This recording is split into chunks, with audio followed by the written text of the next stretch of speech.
பெரிய ஆக்டர் ஒரு படத்துக்கு நான் 30,000 வாங்குவேன் அப்படின்னு சொன்னா யாராச்சும் இதை பார்த்து சிரிப்பாங்களா? சிரிக்க அப்படிலாம் சிரிக்க மாட்டாங்களா? மாட்டாங்கப்பா. நான் நடிச்ச 5 படங்களுமே நல்ல பேமெண்ட் கொடுக்க தான் செஞ்சாங்க. அதோட ஒர்த்து தெரிஞ்சு தான் அவங்க கொடுத்தாங்க. யாரும் சும்மா கொடுக்க மாட்டாங்க.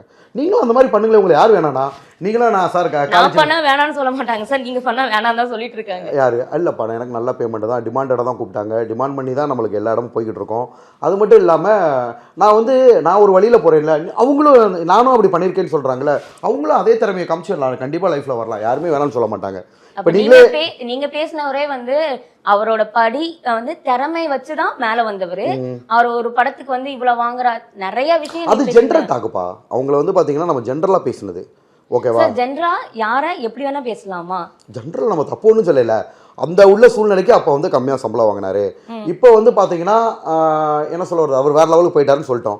நம்ம அந்த மாதிரி சம்பளம் வாங்கணும்னு சொன்னால் இதெல்லாம் தப்பு கிடையாது. அதெல்லாம் ஜென்ரல் திங் தான். இப்போ ஒன்றும் இல்லை, நம்மளோட பிரைம் மினிஸ்டர் இருக்காரு. பிரைம் மினிஸ்டரே ஆரம்பத்தில் கஷ்டப்பட்டு இந்த லெவலில் இருந்து இந்த லெவலுக்கு போயிருக்காருன்னு எல்லாருமே சொல்கிறாங்க.